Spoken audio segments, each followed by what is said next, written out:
It all started on an ordinary Saturday afternoon. I had been up since dawn, cleaning the house, taking care of the laundry, making breakfast for everyone, and getting the kids ready for the weekend. It was a routine I was used to, and honestly, I didn't mind it. As a mom, I had accepted the endless chores that came with the job. But that day was different. My 8-year-old Emily was sitting on the living room floor, coloring, her bright, curious eyes flicking from her art to the window every now and then. I loved how creative she was, how deeply she could lose herself in her imagination. But lately, something had been bothering me. It was the way my mom, her grandmother, treated her.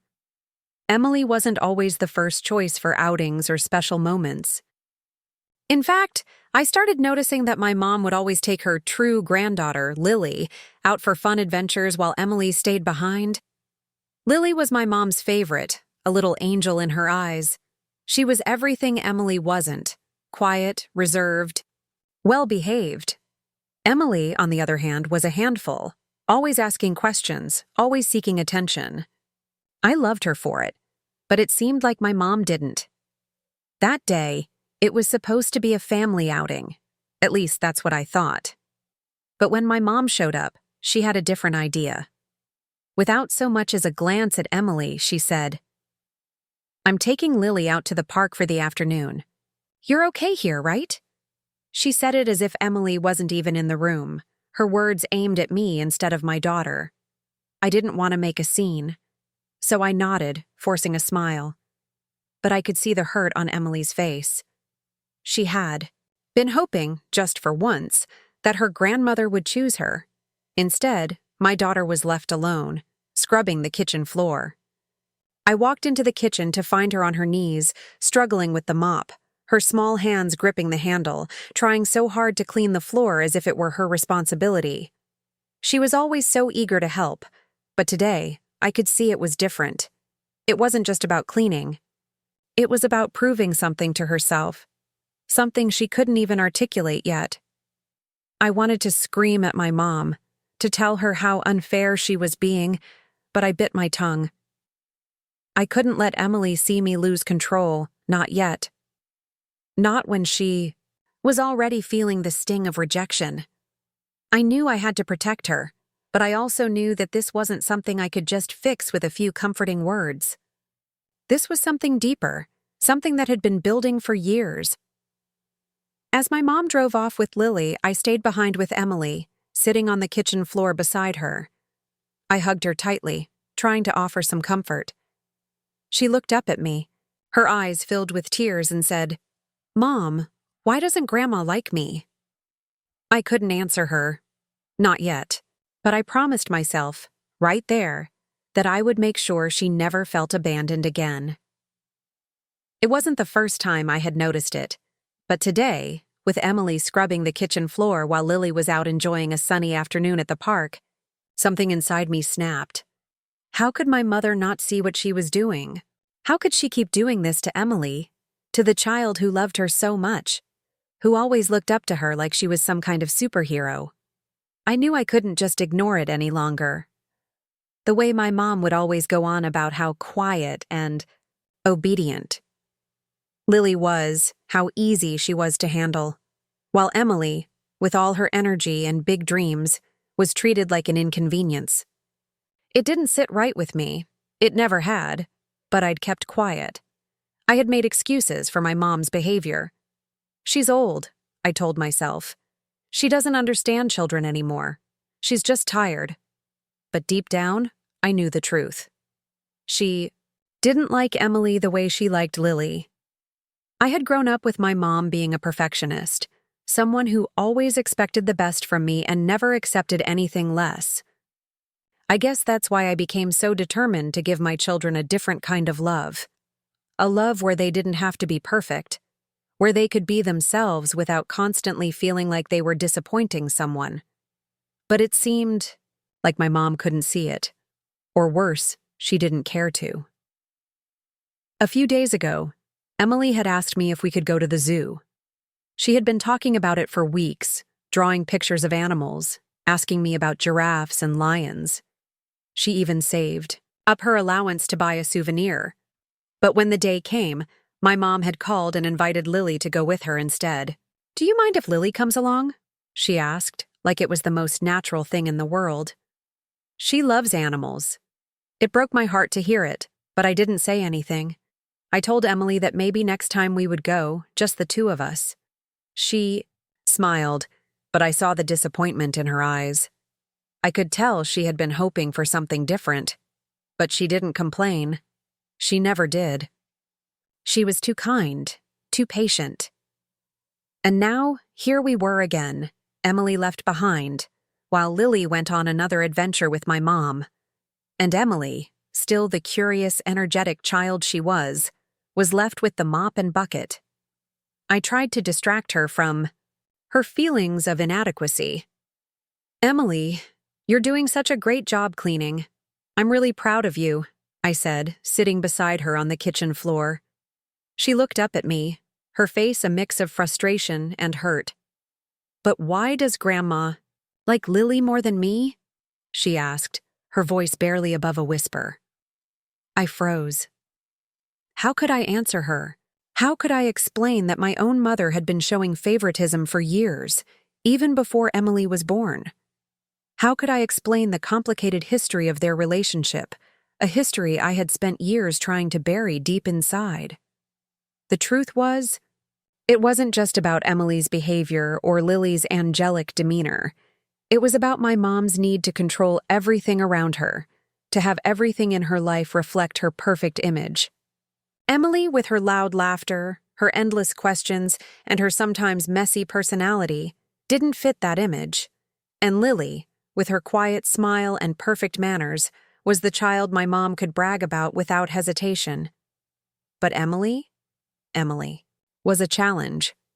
And my mother didn't like challenges. I couldn't help but feel angry, a fire building inside me. How could she treat my daughter like this?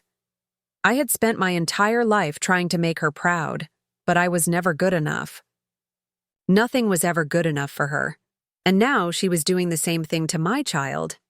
I hugged Emily tighter. "Sweetheart, you don't need to worry about Grandma," I said softly. "You're special just the way you are. I love you, and that's what matters most." But even as I said the words, I knew they weren't enough. I could tell Emily didn't believe them. And why should she? When the one person who was supposed to love her unconditionally couldn't even give her the time of day. That night, as I tucked Emily into bed, I made a silent promise to myself. I would no longer let my mother's treatment of Emily go unnoticed. I didn't care what it took.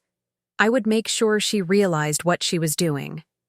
And if she didn't, well, there were other ways to make a point. The days that followed were a blur of quiet resentment and carefully concealed frustration. I spent every waking hour trying to keep Emily's spirits up, showering her with love and attention. But in the back of my mind, I was consumed with anger. I couldn't stop thinking about the unfairness of it all. How my mom could treat my daughter like this. How she could take Lily everywhere while Emily was left to fend for herself. As much as I tried to shield Emily from the hurt, it was becoming more and more evident that she knew. She wasn't as naive as I wanted to believe. She saw the way Grandma smiled at Lily, how she bought her presents, how she told her stories about the good old days when Lily was younger. And she saw the way Grandma would nod in passing when Emily asked for attention, her gaze never fully meeting Emily's eyes. It was breaking my heart. Every time I saw my daughter struggle with her feelings of abandonment, I felt like a failure as a mother. I couldn't protect her from this. I couldn't shield her from the cruel reality that sometimes people we love don't treat us the way we deserve. I thought back to my own childhood, to all the times I had tried to win my mother's approval. How many years had I spent trying to prove that I was good enough? That I was worthy of her love? The problem was, my mom didn't know how to love without conditions. It wasn't that she didn't care, it was just that she loved on her terms. And if you didn't fit into her version of perfection, you didn't matter as much. And now, here I was, raising my own daughter, desperately trying to give her a different kind of love.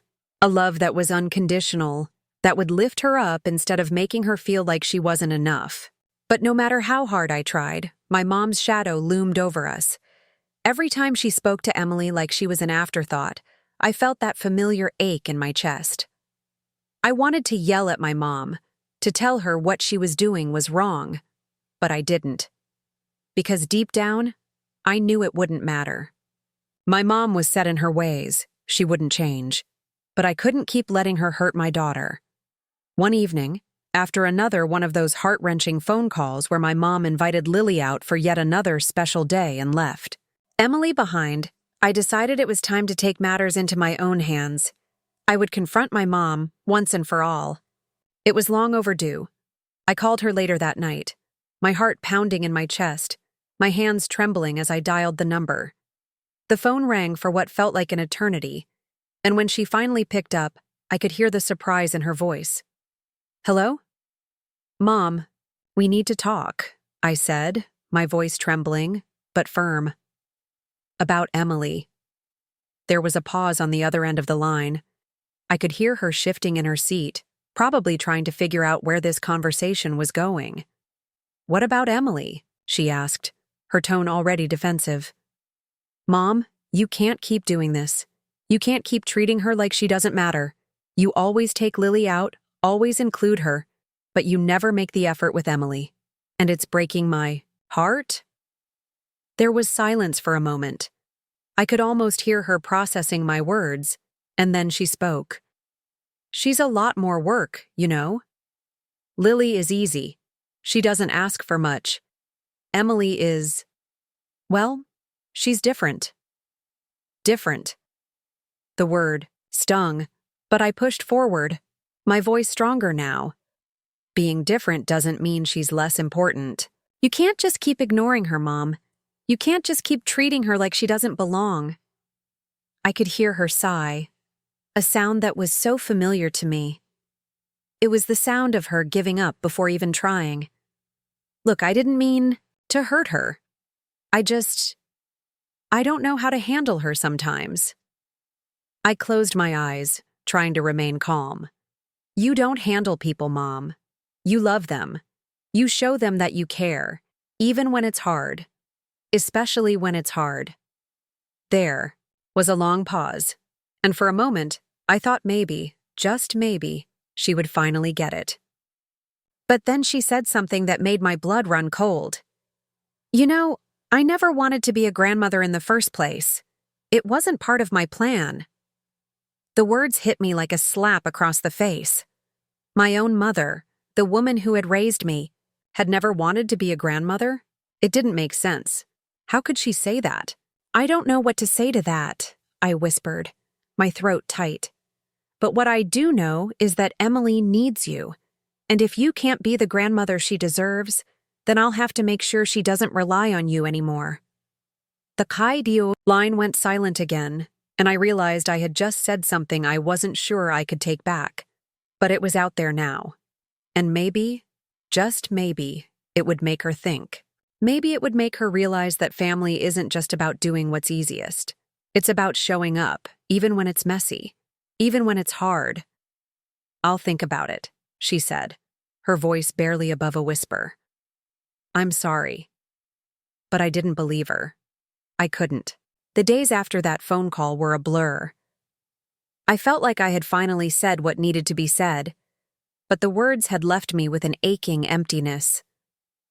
I wanted my mother to change, to see what she was doing to my daughter, but I knew deep down that change wouldn't come easily, if at all. It was as if I had opened a door that didn't lead to anything but silence and regret. And it hurt. It hurt more than I had expected. Emily, ever the trooper, tried to act like everything was fine.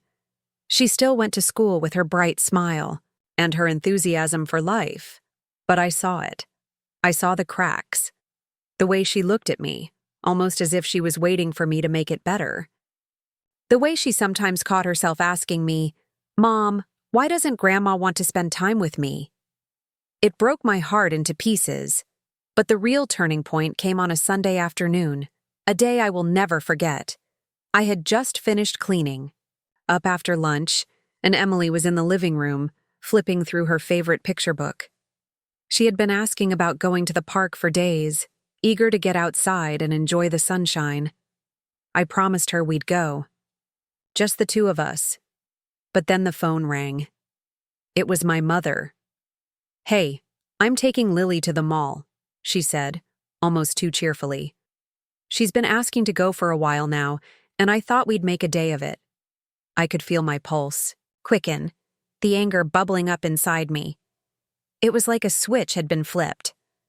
I glanced at Emily, who had heard the conversation, and her face dropped. "Is Grandma taking you anywhere, Emily?" my mom asked, her voice casual. But I could hear the thinly veiled indifference. Emily, without skipping a beat, answered, "No, Grandma, you're taking Lily, right?" I could hear my mother falter on the other end. "Well, sweetheart, maybe next time." "No, it's okay," Emily interrupted, her voice small but full of hurt. "I understand." My heart shattered as I watched my daughter, barely able to hold back her tears, turn away from the phone, looking at the ground. She had said it without bitterness, without anger, just a quiet resignation. That was the moment I knew I couldn't let this go any longer. As my mom rambled on the other end of the line, trying to justify herself, I hung up. I didn't even hear the rest of her words. I couldn't. My mind was racing. Emily didn't deserve this. She didn't deserve to feel like she was invisible in her own family. And I wasn't going to let my mother keep treating her like this. Walked over to Emily, who was now curled up on the couch, hugging her knees to her chest. Her little body was shaking, and her face was covered in tears. She looked up at me, her eyes wide with confusion. "Mom? Why doesn't Grandma want me?" she whispered. The words hit me like a slap to the face. What could I say to that? What words could possibly make this better? My instinct was to comfort her, to tell her it wasn't her fault, that she was loved. I loved her. But it wasn't enough. It never felt like enough when it came to my mother. Emily needed her. She deserved her grandmother's love. But it wasn't coming. Not today, not any day. I knelt down beside Emily, pulling her into my arms. I held her close, my heart breaking for the little girl in my arms who had already learned that sometimes love wasn't guaranteed. "We're going to do something special today," I said softly, brushing the hair away from her face. "Just you and me. I promise. No one else is going to ruin our day." She looked up at me, her tear-streaked face slowly breaking into a smile. "What are we doing, Mom?"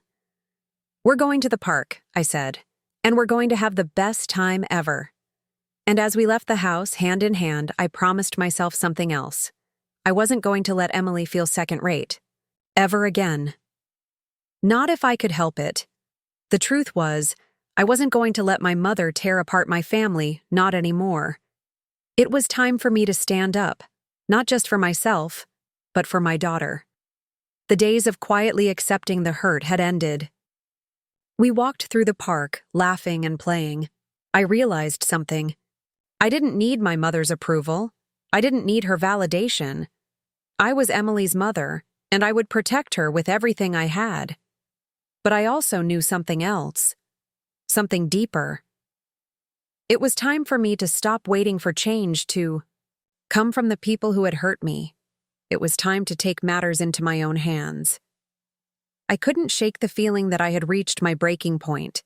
No matter how much I tried to protect Emily from my mother's cold indifference, no matter how many times I reassured her that it wasn't her fault, the truth was inescapable.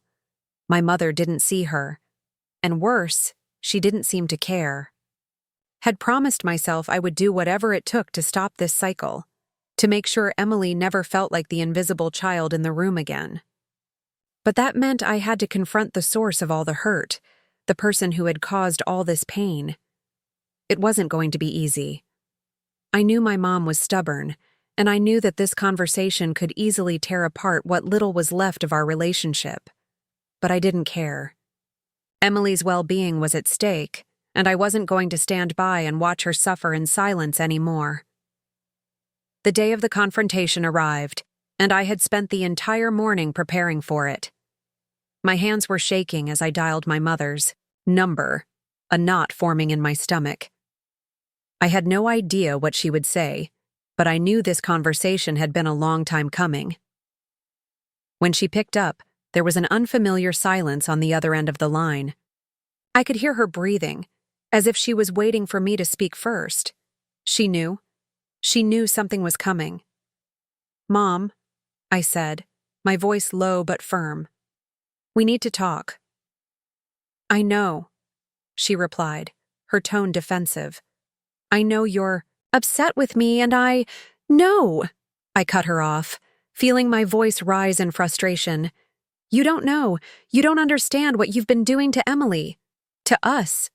There was a pause. I could hear the faint sound of her shifting in her chair, probably trying to figure out where this conversation was going. But I wasn't going to hold back. "Mom, every time you take Lily out and leave Emily behind, you're breaking her. Every time you ignore her, make her feel like she doesn't matter, you're breaking me. She's my daughter, and I'll do anything to protect her. But you keep letting her down." I could feel my anger bubbling up, the years of frustration finally spilling out. "Do you even see her, Mom? Do you see how much she loves you? How much she wants your attention? But you keep pushing her away, and I don't know how much more of this she can take." I heard a sharp intake of breath on the other end of the line. "I didn't mean to hurt her," my mother said, her voice cracking. But there was something in it that sounded like guilt. I don't know what to do with her. She's always so loud, so demanding." I couldn't believe what I was hearing. "She's a child, Mom. She's 8 years old. She's supposed to be loud and curious. That's what kids do." There was another long silence. And then, in a voice so quiet I could barely hear it, my mother said, "I didn't want to be a grandmother." The words hit me like a physical blow.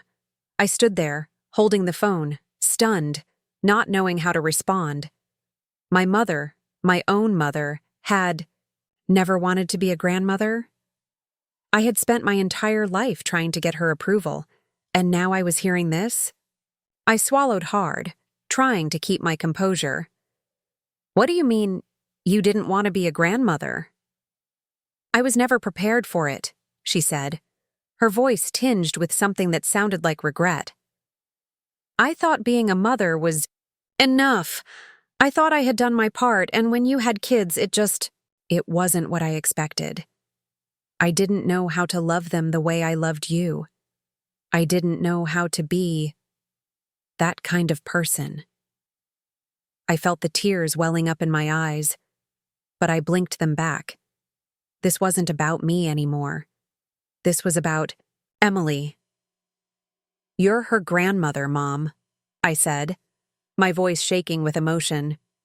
"She's your granddaughter. She deserves to be loved, to feel special, just like Lily. You don't get to pick and choose who you love based on who's easier. You have to love them both. And if you can't do that, then I don't know what to say." My heart was pounding in my chest as I waited for her to respond. But when she spoke, it wasn't with the defensiveness I expected. It was with something else. Something softer. "I've failed, haven't I?" she whispered. "I've failed both of you." For the first time in my life, I didn't know what to say to her. I didn't know how to fix this, but I knew one thing for sure. Things couldn't go on like this. "Mom," I said, my voice softer now, "I can't keep letting you treat Emily like this. I won't. I don't know how we can move forward, but I need you to try. For her. For me." She was silent for a long moment, and then she said something that shocked me. "I'll try. I'll do better, I promise." I didn't know if I believed her, but I knew something had shifted.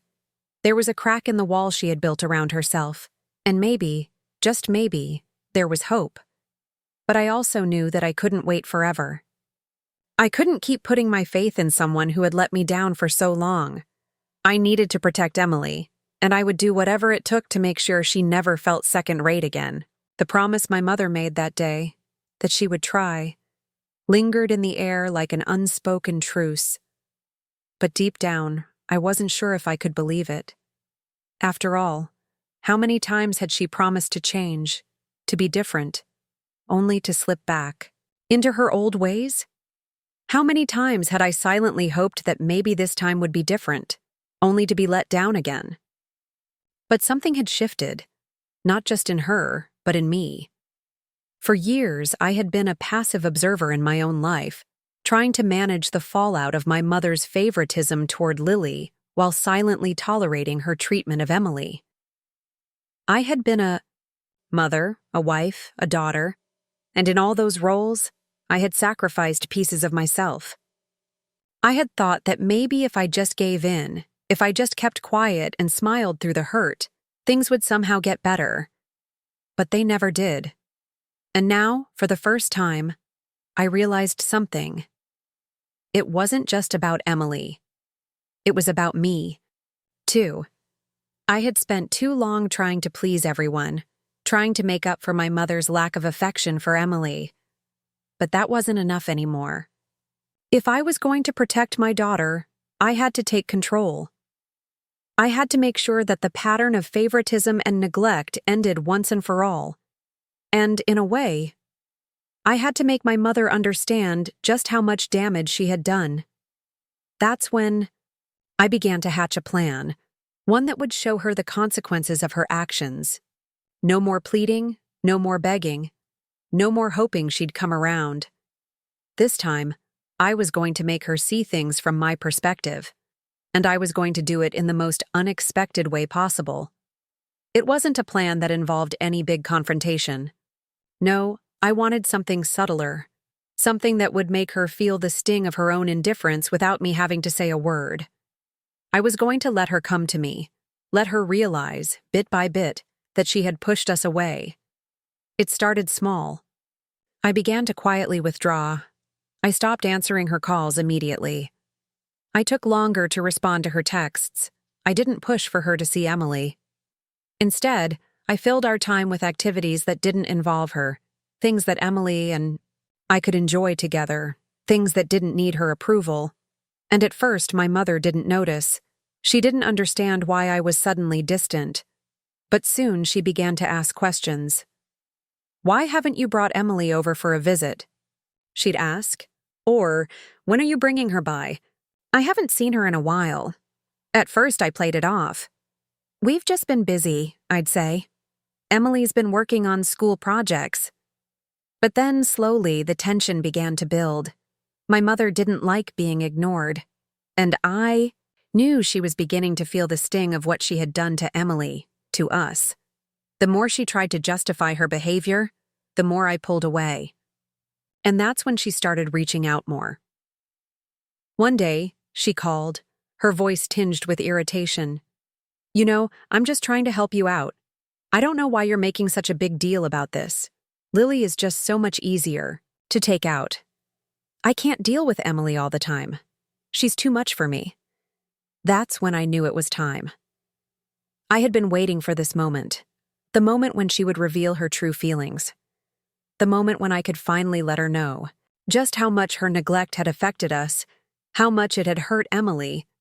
So, without hesitation, I answered, "That's the problem, Mom. You don't see Emily. You never did. And now you're just upset because I'm not playing by your rules anymore. Well, guess what? I'm done. I'm done pretending like it's okay. I'm done letting you walk all over me."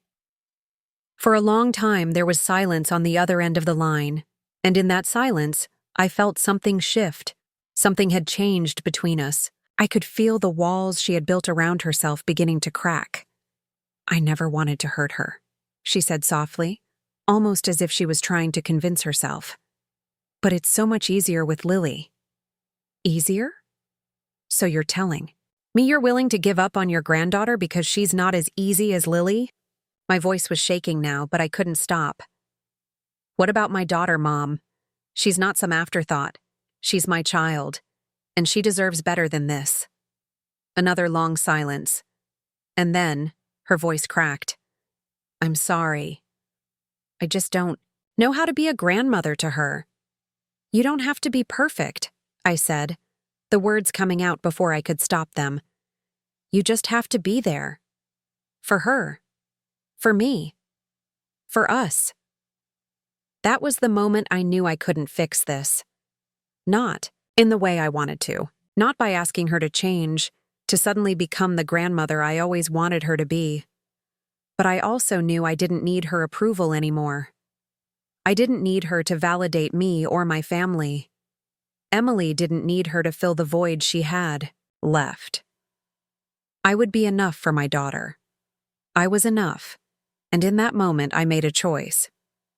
I chose to stop waiting for change to come from someone who didn't know how to give it. I chose to stop needing my mother's affection. I chose to protect my daughter, even if that meant stepping away from the woman who had raised me. I walked away from that phone call feeling a strange sense of relief. It wasn't about revenge, not really. It was about taking control of my own life, of my own happiness. It was about setting boundaries and showing Emily that she didn't need anyone else to define her worth. She was worthy of love, my love, and that was enough. The next step? It was time for my mother to realize, too, late, that actions have consequences.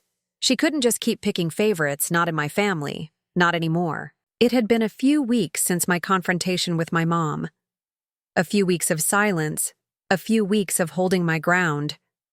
And though I felt a sense of peace in knowing I had taken control, I also felt a looming uncertainty.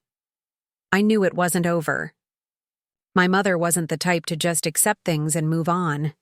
She never had been. That feeling of uncertainty came to a head one chilly evening when I received an unexpected phone call. It was from my mother. I hesitated before answering. I had grown so used to the silence between us, to the way things had shifted since I'd set my boundaries. I didn't know if I was ready for another emotional exchange, especially not after everything that had happened. But I answered anyway. I owed it to myself, and to Emily, to hear her out, whether I liked what she had to say or not. Hello? I answered, trying to sound neutral. Hi, my mother said, her voice shaky. I've been thinking about what you said, about Emily, about how I've treated her, and you. I stayed quiet, allowing her to continue. I've been a terrible grandmother. I know that now. I've failed both of you in ways I can't even begin to understand. Her words caught me off guard. It wasn't like her to admit fault. I'd spent my entire life chasing her approval, trying to get her to see me as good enough. But now, hearing her say this, something didn't feel right. It sounded too easy, too convenient. I know I can't change the past, but I want to try to make things right. I want to be a better grandmother to Emily. I want to show her that I love her. I've been thinking about taking her out tomorrow. Just the two of us, she continued. I felt a knot form in my stomach. There was something off about the way she was speaking, something that didn't sit well with me. Maybe it was just the years of disappointment, the endless hopes that were always crushed. Maybe it was the way she could never quite follow through with her promises. But a part of me couldn't shake the feeling that this was all happening too quickly, too easily. Forced myself to stay calm. Mom, it's great that you want to do something for Emily, but I don't think one gesture is going to make everything better. It's not about taking her out for a day. It's about being there for her consistently, showing up when it counts. I know, she replied quickly, but I want to try. I'm willing to do whatever it takes. I want to show both of you that I'm sorry. Her apology seemed genuine, but I couldn't ignore the unease that gnawed at me. Something was off. Something wasn't adding up. I knew my mother. She had a way of manipulating situations to make herself look better, to make others feel guilty for her mistakes. She'd done it to me countless times. I didn't know what to do with this new information, so I decided to test her. I agreed to the outing she suggested, but only under one condition. If you really want to show me that you're sorry, then you have to prove it. Not just with this one day, but with your actions. Emily deserves more than a few hours out with. You and I need to see that you're ready to change. Truly change. She hesitated before responding. Okay. I'll do whatever it takes. I just want you to trust me again. I didn't know if I could trust her. Not yet. But for Emily's sake, I agreed to let her take that first step. It was time to see if my mother's words matched her actions, or if this was just another one of her manipulative attempts to gain control. The next morning, I dropped Emily off at my mom's house, my heart heavy with skepticism. I wanted to believe that things could improve, that my mother could change. But after everything that had happened, I wasn't sure I was ready to fully open up to her again. As I watched Emily wave goodbye to me from the front porch, I told myself that I was doing this for her. She needed to experience what it felt like to be loved by her grandmother, to feel special, even if just for a moment. I wouldn't stand in the way of that, but I also knew that I needed to keep my guard up. I couldn't let myself get swept away by my mother's words, not after all the hurt she'd caused. A few hours later, my phone rang again. This time, it was my mother. I took a deep breath before answering, trying to prepare myself for whatever she had to say. "Hi, Mom," I said, my voice steady but cautious. Her voice was tight, and I could hear the tension in her words. I need to talk to you about something." "What happened?" I asked, a wave of panic rising in my chest. There was a long pause before she spoke again, her voice trembling. "Emily's not here anymore." I froze, my heart sinking. "What do you mean she's not there? Where is she?" She just left. She was upset, and she left. She said she didn't want to stay with me anymore. The words hit me like a slap in the face. I couldn't believe what I was hearing. Emily, my sweet, innocent daughter, had left in the middle of her time with her grandmother. Why? What had happened? "I don't know what happened," my mom continued, her voice strained. "I tried to be nice. I tried to make it right, but she just wouldn't talk to me. She wouldn't stay. I didn't know what to do. I could barely comprehend what she was saying. What had gone wrong? What had happened between them that had made Emily feel so unsafe, so unloved, that she had run away? I rushed to my car, my mind racing with 1,000 questions. I knew something wasn't right. Emily wouldn't have left like that without a reason. But what could have happened? Had my mom truly changed, or was this just another game she was playing? When I arrived at my mother's house, I found Emily sitting on the porch, her eyes red from crying. She looked up when I approached, her face filled with sadness and confusion. "Mom, I couldn't stay." "Grandma." She didn't want me there. She was so quiet, so distant. I felt like I wasn't supposed to be there. I don't think she even wanted me to come in the first place. And in that moment, I realized the painful truth. My mother's words had been empty. She hadn't changed. She hadn't made any real effort. She had used Emily's need for love to manipulate the situation, just like she always did. I took my daughter into my arms, holding her close as the weight of everything hit me. This wasn't about revenge anymore. This wasn't about getting even. This was about protecting my daughter from the very person who should have been loving her. And, as much as it hurt, I knew now that I could never rely on my mother to change. It was up to me to give Emily the love and security she needed. The moment I saw Emily's tear-streaked face, I knew. I knew that everything I had feared had come true. My mother hadn't changed. She had said all the right words, promised everything I wanted to hear, but in the end, her actions spoke louder than any apology she could give. As I held Emily tightly in my arms, I couldn't help but feel a rush of guilt and anger. How could my own mother, the one person I had always looked to for guidance, do this to my daughter? The same woman who had raised me, who had shown me what it meant to be a mother, had failed me in the most painful way possible. She had failed Emily. But as I sat there with Emily, I realized something. I didn't need her approval anymore. I didn't need to keep hoping that she would change, that she would finally see my daughter for the incredible person she was. I had spent my life chasing my mother's love, trying to make her proud, trying to be good enough. But in the end, I realized that I was already enough.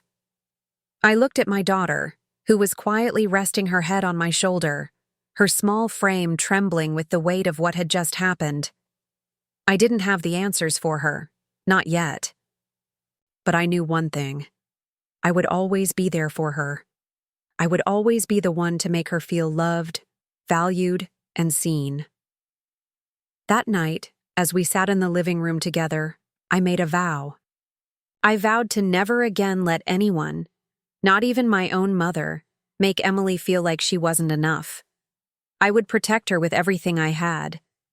And as I looked into my daughter's eyes, I knew that I would do whatever it took to rebuild the bonds that had been torn apart, not just between us, but within our family.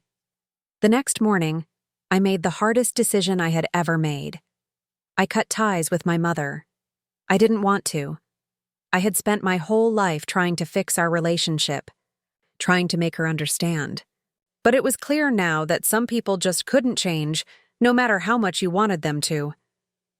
It wasn't about revenge. It wasn't about getting back at her for what she had done. It was about taking a stand for myself and for my daughter. It was about recognizing that I couldn't continue to let her manipulate me, let her hurt my child, just because she was family. I sat down with Emily later that day and explained to her, in simple words, that sometimes people hurt us, even the people we love. I told her that it wasn't her fault. I told her that I would always be there for her, that she would always have my love and support. I could see the worry in her eyes, the confusion. She didn't fully understand why things had to change. But she understood this. Her mother was strong. Her mother would always be there for her no matter what. And as much as it hurt to make that decision, I knew it was the right one. My mother's love would never be enough for Emily. But I was enough.